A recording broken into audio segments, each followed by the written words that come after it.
Hey everyone, it's Nina aka Saiko Food and I'm here with Sabrina aka NomswithSabs. Yeah, and today we're at Orobae. I mean, we got the Rising Phoenix and we both got tapioca pearls or boba, I guess. But the guy who was at Orobae was talking a lot about what he was doing it infused in his drinks. He actually did like this practice run with us. He said like don't stick your straw like all the way. Oh yeah, that was one thing. It was like 2 inches in and then he had to take 1 sip and I think that was to get like the tea flavor. Yeah, he wanted to first, like for the first sip, he wanted us to really taste that green tea. The second sip, he was asking us to kind of that roasted, roasted flavor, barley, kind of flavor. I don't know what yours tastes like. Oh yeah, because I got different sweetness levels. Yeah, I had level 4 because I have a sweet tooth. I don't know. I think maybe my sweetness was kind of overpowering. Maybe the roasted part that he was talking about. I think because I got a level 3, I definitely tasted like that roasted kind of weedy flavor that he was kind of hinting at, like the earthiness of it. I got that a lot more for sure. The reason why I got a level 3 is typically I don't really like super sweet drinks. Like some places their drinks are just way too sweet and then like I get tired of it really quickly. But also I've been having boba way too much over the past week. I've had way too much boba over the past week that I was like, okay, I just need to like dial it back a little bit. I think this is like perfect. I'm so sad that he's gonna rotate it out. I know, because he said that this flavor is gonna only be here for like maybe another couple weeks, and then he said he was moving on to this new flavor. He said it's gonna like change the way we see like black milk tea forever. I know. And that's like a pretty bold statement to make. I know. So I'm really excited. Yeah, and he's definitely done his research because he was saying he's from Taiwan and he's been really researching all the different places around here, and he's really trying to get that really rich flavors coming from his tea. And you can really taste it because actually after each sip you can kind of have that aftermath taste and it stays there, so it's really good. No, I definitely think that's how I'm gonna drink my teas from now on. Yeah, I think just take the first sip. Yeah, because I think like what he was trying to get at was how like the flavor from the boba can really tamper with what the actual tea tastes like.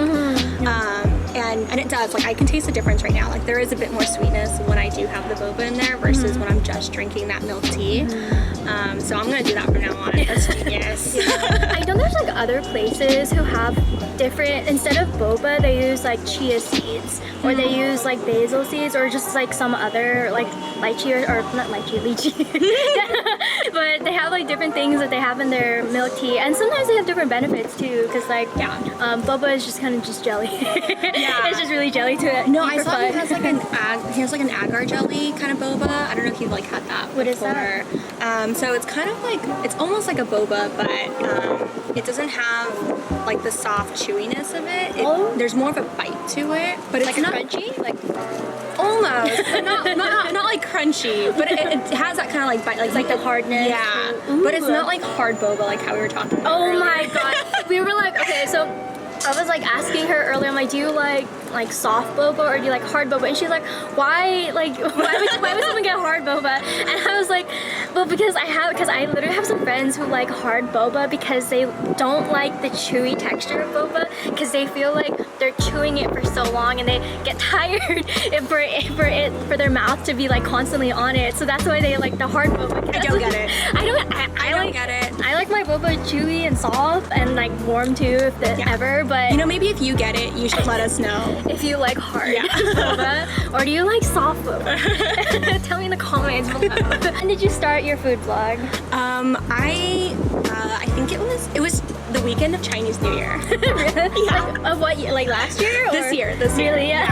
I remember very vividly because I had been thinking about it for some time. I actually, on my personal Instagram, I had done this thing where I would post like my meals at new places that I would go to on my story, and I would write down like what each of the foods were, and then I would give like a rating out of 10, and I would ask whoever was eating with me to also give their rating, and then like little comments. I put up my story and it was in like a highlight reel. Like a bunch of people after that were kind of just like, why don't you just start like a food Instagram? And for the longest time I was like, oh, I don't know, like it seems like so much more work than just like, let me just snap this story and then like, you know, write a couple comments and then just put it up, right?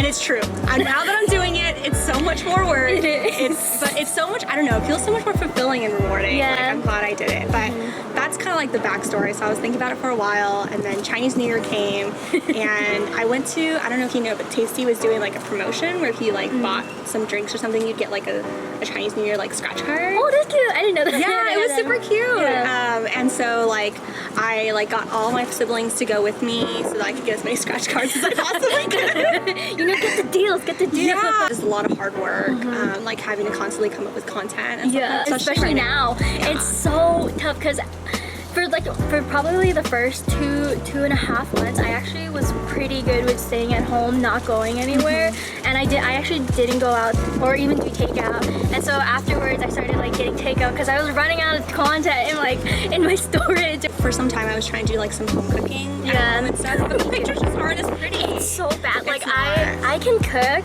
somewhat, but like it turns out so ugly. I have the same plate, and then I also have like the same like background, and I'm like, it's not really like the diverse, diverse feed that I like. It gets old pretty quickly. Yeah. What is like your favorite type of food? Oh, it's so hard. I don't think I have a favorite type. Yeah. I guess like, oh no. I think maybe like regionally, like maybe like Southeast Asian. I'm Cambodian, so I really love like fish sauce, that's my jam. Fermented like anchovies, that's my jam. Like lemongrass, that is my jam. Like the smelly stuff, it's so good. Yeah. But I also love like really good spicy curry, papaya salad, like spring rolls with fish sauce, not just like the peanut sauce, mansiao and stuff like that. Like I love like all those dishes. I feel like when people say like, oh, I love Thai food, it's like, but have you had things other than like pad Thai or like pad see? I just feel like there's so much that Thai food has to offer. Thai food is my favorite. I feel like I've been talking about that the most. Thai food is good, but I think like the best Thai food that you can get, like that's somewhat close but not really close, is in Long Beach. We need to go on a Thai adventure and you can tell me. I'd be so down. You can show me what the real Thai food is. No, yeah, I'd be so down. I was just doing Chloe Ting this morning. I was doing Chloe Ting. I do Chloe Ting too. And I'm on the second floor, and every time she's doing cardio, and I'm like, she's like, oh, but you can do this like non-jumping one. Yeah. I'm like, but no, I want to get fit, but also like my poor downstairs neighbor. Yeah, they're hearing me do the jump. Like I think I'm like moderately active. Yeah. Like before quarantine, I was doing spin like maybe like 3 times a week. Are you a soul cycle? No. I was on Union Ride in Tustin. Oh, really? Yeah. Well, because I was on ClassPass, the cheapest. Because you girls gotta save the coin, yeah, we right? gotta save. So I'd say like when Chloe Ting like started becoming a thing, and I was like doing the workouts, like they were still like quite a bit of a challenge. Oh yeah. Because you have to have so much like endurance and stamina. By the end of the 4-week challenge, I was like, oh my god, I'm feeling so great. And then I was like, okay, I'm gonna do the intense core one. And that was a mistake. It was so hard. It's a lot more planks. I don't like being on my like elbows for so long. How my arms shake, and I'm like, I'm so weak. Like Chloe Ting like works hard. Like she looks effortless. Snatched. So snatched. I know. And so after about 2 days, I quit. Someone that you really want to meet, like. Taylor Swift. Have you been to like her concert or anything? No, I was supposed to go to the Lover concert, which was this month. I've been dying to go to her concert for so long. Like I've been listening to her since I was like 12, 13 years old. Like I'm such a fan. I have every single one of her CDs. I even have the bonus ones. Bonus track, extended track. Yeah. Her latest one, Lover, I bought all 4 of the deluxe albums. They're all the same. They all have the same song. They're all different because they have different pictures and different journal entries. So I bought all of them just to have. I'm listening to her on Spotify. I don't even use the actual CD. I just have it for the pictures. Flex. Flex. Did you spend like $60 on her CDs? No. I didn't. I actually like going to places with big, like kind of big crowds. The one I'm so upset with is the night market, because I love the night market, because I am literally a dedicated foodie going to these night markets, because I plan out my like places that I go to, I look out for the new vendors and then seek out like which ones I'm gonna go to. Yeah, literally, and I like make a plan of where I'm gonna go. That is the equivalent of buying 4 deluxe albums. I So I look forward to every single summer. I've been to 66 Night Market like twice. Just because I can't really find people who want to go. You can go with me. Like, Well, now I have somebody to go with. Because I can literally show you like what I'm like talking about. Okay, this is a weird situation that I've been hearing. There's some places who are paying people to visit. Their whole market is already like tourism. So if they don't have the tourism market, then like obviously the place is not going to do well. Whoever travels to like Cancun, for an example, they'll basically double the trip. So let's say that you buy one ticket and then you plan to stay like 2 nights in Cancun. So Cancun place will double it. So then they'll give you 4 nights and then an extra plane ticket so you can bring a friend. Yeah, I know. Literally some places are doing that, and they'll literally pay for you to come. Oh my god. I know. I mean, that's like such a good deal. I mean, like, you know, we're all about the good deals. Yeah. But obviously, yeah, stay safe. But then that's like also kind of like a thing that I'm like, I wish I could do that. High key considering it. Yeah. Actually supposed to go to like Spain and Portugal and London. Yeah. Like in August and September. Now I can't anymore. I'm so sad. I love like tapas and like paella and stuff. So I was really excited for Spain. And I don't know a lot about like Portuguese like food or culture. Yeah, I don't think I do either. Yeah, but I mean, it looks so good, and it's like right next to Spain, and the flights were like cheap and stuff like that. So I thought it'd be like super fun to explore like a culture I'd never, you know, had. That'd be fun. Yeah. And especially if you go to somewhere like, okay, like we were talking about Southeast Asia too before, but you know, like Southeast Asia has like a lot of street food and like cheap food. So that's why I'm like, So good. I want to go there and then like, binge on all the food there. It's something else. Like, have you been to Thailand? No, I haven't. That's where I want to go though. Ooh, I just went this past winter, so I was there in December. Ooh. Oh my god, it's so good. Like, Man, the I'm so food, jealous. like, and you know I love Thai food. So like all the Thai food was just like, it's just a whole nother level. Like I came back and I was like, yeah, Thai food here is good. It's not the same. It's not the same. So good. Yeah, and it's like the authentic thing. Like that's the real thing. Here, everything's so expensive. Like I can get like a piece of leaf, and it's like it's freaking like $15, and I'm like, it's so delicious. I don't get it, but We tell ourselves that, so yeah, we feel better about it. I know, like wow, I'm so adventurous.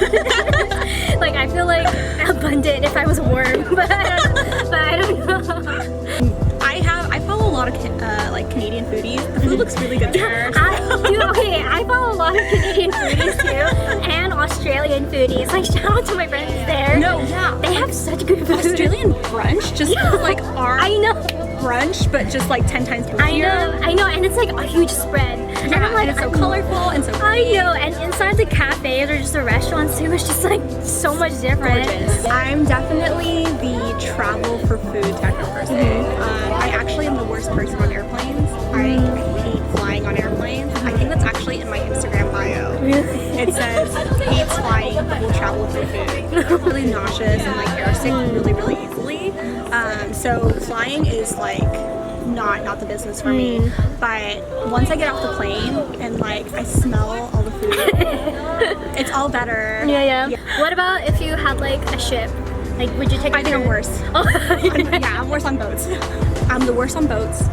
I'm not as bad on planes. I'm the best in cars. Yeah. Road trip. Yeah, I'd be down to do like a road trip or something. I feel like that like I'd be like pretty okay with. I think I could do that too. Like not like too many states away or something.